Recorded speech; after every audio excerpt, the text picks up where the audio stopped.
Good morning, everyone. A new national NBC poll shows voters overwhelmingly trust Republicans over Democrats on the economy, border security, and crime. And on the question of who is best fit to handle the economy, Republicans have a 21-point margin, the highest margin in the history of when the question has been asked.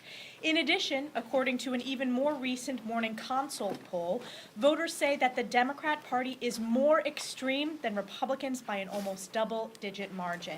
And of course, this weekend, a new ABC Washington Post poll shows Joe Biden trailing the Republican frontrunner, President Trump, by 10 points. Republicans continue to show why we were brought to Washington to be good stewards of taxpayer dollars and combat the many crises created by Joe Biden and far-left Democrats' policies, especially the raging border crisis. Last month alone, our southern border saw over 230,000 encounters. It is time for Democrats to work with Republicans to secure the border, and the majority of voters agree. Last night was a big night. House Republicans passed the rule to bring 4 appropriations bills to the House floor for consideration. These appropriation bills include many conservative wins for the American people and rein in extreme Democrats' reckless spending. Our Homeland Security Appropriations Bill secures the border by increasing the number of Border Patrol agents to 22,000 and finishing the wall on our southern border. It also prohibits funding for Joe Biden's failed open border policies that have led to a border crisis across America. Our defense appropriations bill, it eliminates woke DoD programs. It cuts $20 billion from Joe Biden's wasteful budget and redirects funding to war-fighting needs. And it gives our brave service members a historic pay raise. Our state and foreign ops appropriations bill protects life by including the expanded Mexico City policy. It prohibits funds for groups facilitating illegal immigration to our border, and it counters communist China's aggression. And our ag appropriations bill prohibits foreign adversaries like communist China from buying up American farmland. This is an important bill that I've worked on for a number of years. And it eliminates funding for radical Green New Deal policies, and it terminates Joe Biden's Waters of the U.S. rule. From protecting American values at home to ensuring our national security abroad, House Republicans are committed to curbing Joe Biden's reckless spending and delivering results for the American people, especially securing the border. I now am honored to hand it over to one of our appropriators, Michael Cloud, from the state of Texas. Michael. Well, thanks for being here, and thought I'd take a second to talk to you about maybe what you don't see happening. Of course, anytime you come to a funding deadline, all the attention goes to that. But I wanted to talk about a little bit the process of how we got here. One thing you're seeing in the Republican majority is we are rewriting the muscle memory of how Congress works. And sure, it's harder to run a House when you actually get to read the bills because people have input on the bills. It's harder to run it when you're offered amendments and people get to have say into the bills. And it's also harder when you don't just automatically go to the CR to omnibus showdown. But this is what the Republican majority is committed to doing, committed to passing appropriations bills, committed to working the process, committed to restoring this government of the people, by the people, and for the people. And that's one of the things that I'm really, really proud of. These bills are conservative. These bills are what many have called the many years since we've had the cleanest comb through of these appropriations bills, where we've gotten back to just putting this government, right-sizing our government and getting us back to the priorities that this government should be working on. Things like strengthening our military, getting our military focused on its job of protecting and securing our liberties and defending our interests, getting our borders secure, and to continuing to do that. Only in D.C. do you get to get away with measuring success by how much money you spend. We're turning the corner on that, realizing the financial crisis that we're facing as a nation and making sure that we rightfully rein in spending while we meet the priorities of this nation.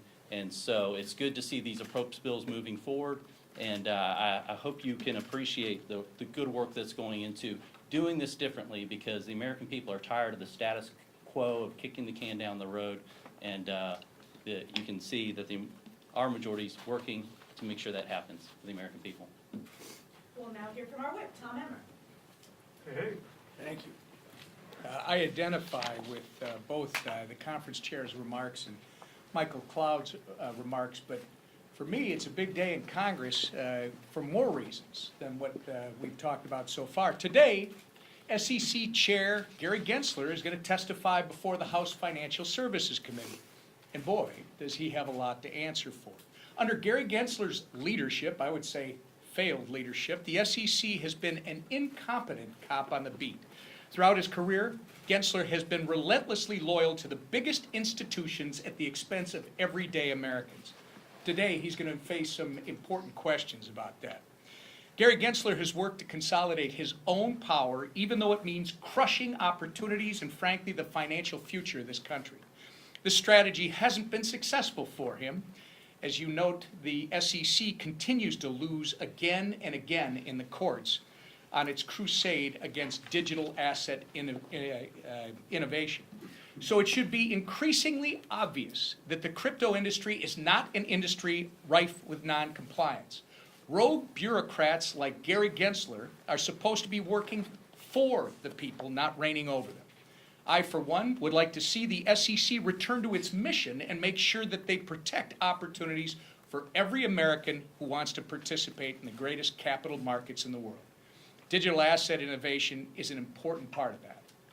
Despite what Gary Gensler thinks, he is not a government of one. He is a bureaucrat who answers to Congress, and I look forward to having him before our committee today. And now I turn it over to our beloved leader, the toughest man in Congress, Steve Scalise. Well, thank you, Whip, for the great job you've been doing. And it's good to see all of you. A lot of friends here. I'm looking at Chad because I miss, believe this or not, I miss getting chased through the halls of Congress by Chad Pergram. Last night I got to get that opportunity again coming back to work as we were doing the rule vote, pre and post rule vote, as well as the other things we're doing. If I can just for a couple of minutes just share a little bit of a health update with you that I shared with my colleagues this morning at conference, and then obviously we'll get into the issues of the day and the week and take your questions. But I, a little over a month ago, was diagnosed with myeloma, as you well know. But we had quick decisions to make in the hospital, and that was, do we go into an aggressive form of chemotherapy? And luckily, my oncologist in New Orleans, who we continue to consult with on a very regular basis, has been phenomenal at walking me through what I need to do to first focus on my health, because that has been the main focus, is how do we address the cancer, because the cancers would put me in the hospital and was doing a lot of damage to my body. And so we had to get control over that and have a plan. And luckily they had a plan. They had treatments that have been approved by the FDA for many, many years on this form of cancer that many, many people have been using for decades, thank God. And I have made a decision to aggressively pursue it. And I'm a month in to the treatments, and the way that it works with this form of cancer is it goes in about a little over 3.5 week treatments, and then they want to evaluate and see how your body's responding, if they need to make tweaks, and then you go to another 3.5 week round of treatment for a period of months until they feel like you don't need to take the treatments anymore because you have adequately attacked the cancer. So we're a month in now. Last week I did a full round of evaluations. That's where I was working with my doctors, running a whole lot of tests. They came back with the tests. The good news is the cancer has dropped dramatically because of the success of the chemotherapy attacking the cancer. So thank God those prayers have been answered. We're continuing to follow my doctor's advice, and my doctor said you can come back to work. And that's why I'm here, and we are here for a full week of work and whatever else it's going to take. But obviously there's been a lot of work going on. A lot of it I've been doing by phone.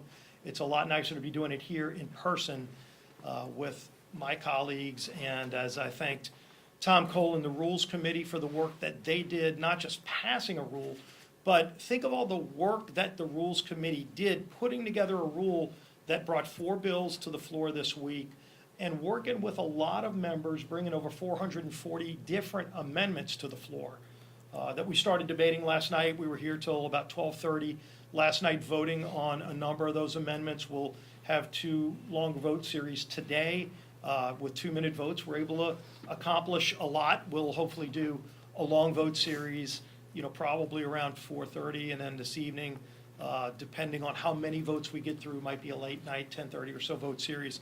And just keep working through the amendments and then finally get the final passage on the 4 bills. The questions you will ask is, do you have the votes to pass the bill? Those are all fair questions. One thing you don't hear a lot is, what is in the bills? These are 4 bills that combined will fund about 75% of the government. As we're talking about, is there going to be a shutdown? Is government going to be funded? What are the priorities of the American people in funding the government? And frankly, that's what we've been focusing our time on. With Michael Cloud and the appropriators, with Tom Emmer as the whip, putting together the coalitions, what Tom Cole and the Rules Committee have been doing, all of the focus from Speaker McCarthy on down has been, number one, how do we make government address the needs of the people? And really what the people have been saying is, let's get to pre-COVID levels on spending, because we can't just keep writing blank checks. This idea all week you're hearing from Democrats, all they want to talk about is how much more money to spend, as if there's money sitting in a piggy bank. This is mostly borrowed money that they're talking about. And by the way, it's not borrowed money from ourselves, it's borrowed money from our grandchildren. So every time you hear a Democrat walking around D.C. this week going, I can't believe that's going to be cut, say, oh, okay, are you comfortable sending the bill on a credit card to your grandchildren? Because that's what they're doing. They're not paying for it today. They're not paying for it tomorrow. They want to track another $2 trillion in debt that's going to be sent to our grandchildren to pay for things that government wasn't doing just 2 years ago. We need to get our government back focused on the things that matter to families in America, having a strong national defense and having a strong closed border. And we're going to be focusing a lot on getting this border under control, even though President Biden doesn't want to. You're even seeing people like Jay Johnson, who was the Homeland Security Secretary under Barack Obama, who started working on securing the border. Donald Trump secured the border. Joe Biden opened up America's border to devastating consequences. Has anybody asked the president, what is your plan to do with 8 million people that you've let into this country illegally? Whatever the real number is. You show me what your number is. Estimates are in the millions. And mayors all across America, including Democrat mayors, all across America, are saying enough is enough, this crisis has to end, and President Biden doesn't care. Well, House Republicans do, and we are dealing with this issue. If you look at one of the things that's included in the rule we passed last night and the bills we're going to be bringing to the floor this week, including the Homeland Security funding bill, it deals with securing the border. David Joyce's bill combined with H.R. 2. It's all part of the rule that we put in a package. H.R. 2 focuses on more border agents, technology, things that need to be done that were working. Many of these things were already being done. Some of them are new technologies, new things that our border agents are telling us they need. You talk to border agents, they know what the problems are. President Biden doesn't want to listen to them. The vice president won't listen to them because they don't want to solve the problem. We do. And we're going to be focusing on not just properly funding the government, but securing America's border. Both of those debates need to happen this week. You're going to see a robust debate on the House floor all week through today, tomorrow, and as long as it takes to address these serious problems. That's what House Republicans are focused on. And frankly, I think it's changing the narrative. You're seeing it on every mainstream media outlet. Every media outlet is covering this crisis because everyone in America knows it's a crisis. And the president thinks if he hides from the issue, it will go away. The issue's not going away. We're bringing it to the White House because we're addressing it in the government funding package this week. This issue is not going to go away because we care about the issue just like Americans do, and President Biden's going to have to care about it as well once we pass these bills. We'll be happy to open up for questions.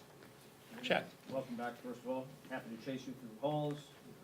Hope your health Please do. I can run as fast as I could run before the shooting, I guess. But as Emmer would say, it wasn't that fast. But. So that said, obviously I understand the reasons Republicans are fighting on the border. I understand the importance of that to the party and from your guys' vantage point. But to make this ask at this late a time, when the Senate just moved a bill with more than 3/4 of their members said that's not a route to avoid a government shutdown. Explain to us, based on your bill and based on the Senate bill, and ne'er the twain shall meet, how that funds the government by 12:01 Sunday. Yeah, this isn't a new issue, by the way. We passed H.R. 2 months ago.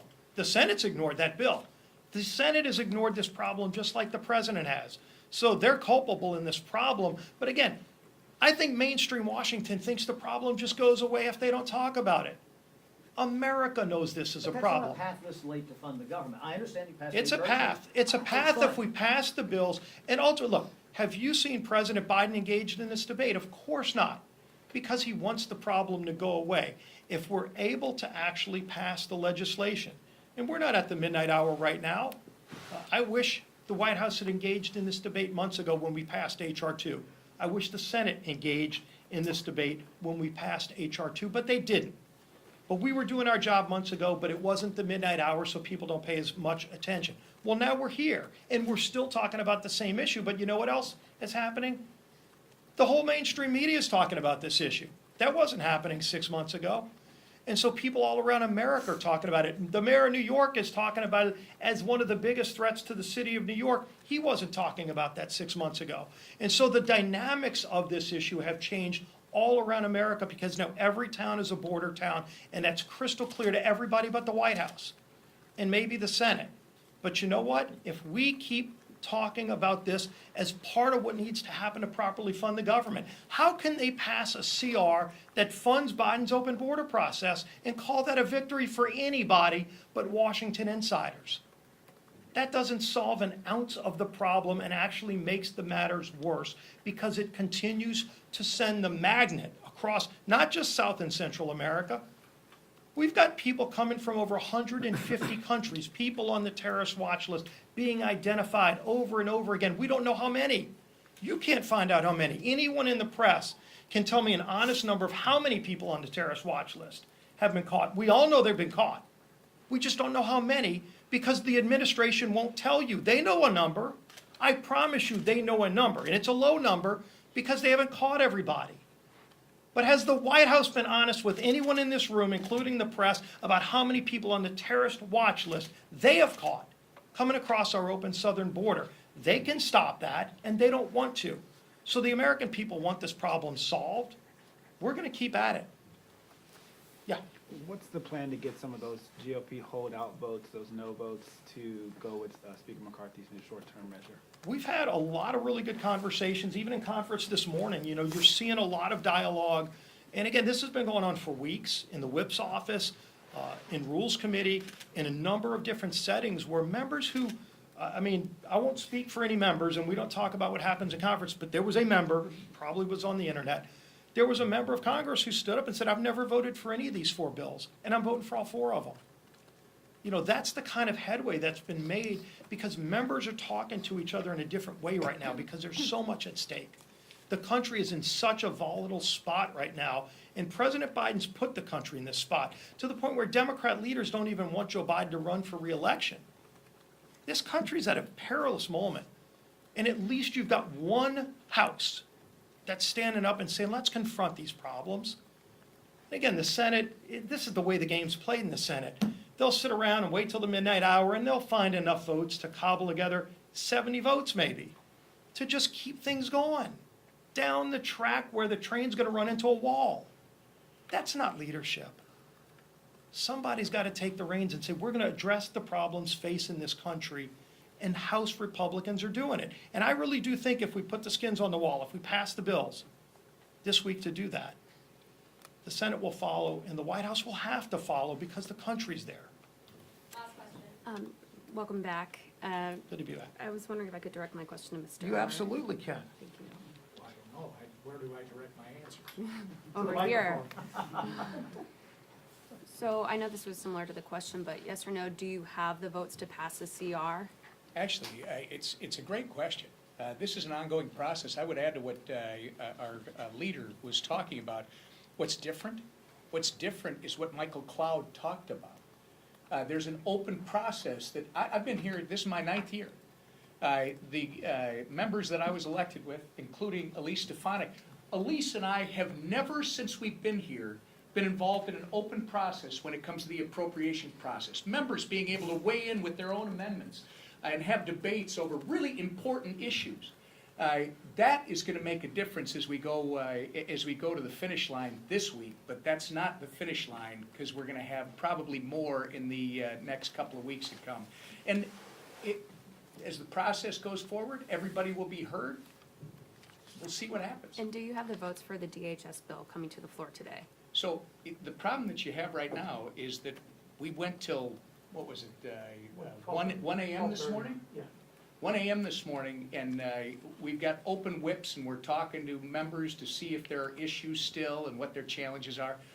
We're just gonna do our job. And the beauty of it is, we don't tell members what they have to do. They will do what's best for their constituents and for themselves. And I think the bill that was put out last night, the Homeland Security bill, is one of the better efforts of the appropriations process.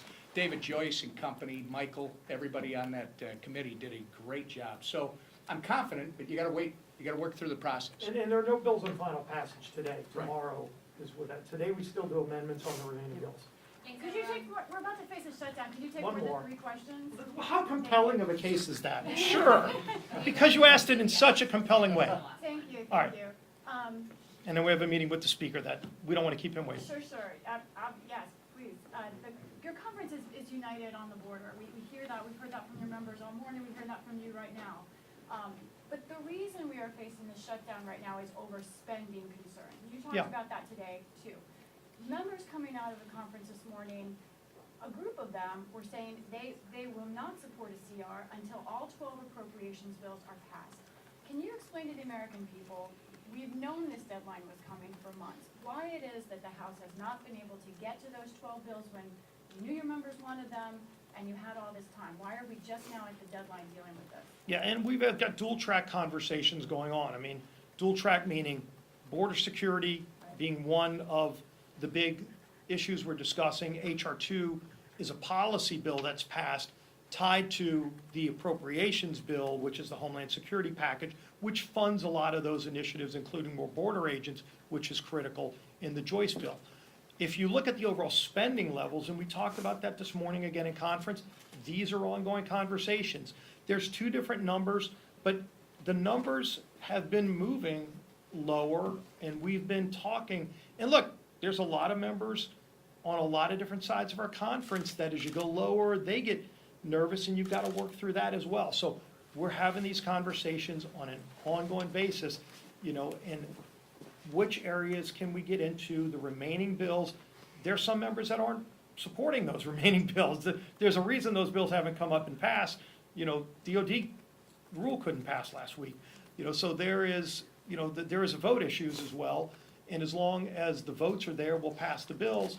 But there's still questions about members that don't want to vote for certain bills. I mean, look at state and foreign ops. When's the last time a state and foreign ops bill has been passed? Years. And yet we're bringing that bill up, and, hopefully we can pass that bill. But some of these bills are bills that haven't passed as standalone in years because they're just complicated bills with members of Congress. And you got to work through that, and we're working through that right now. So we're going to keep those conversations going.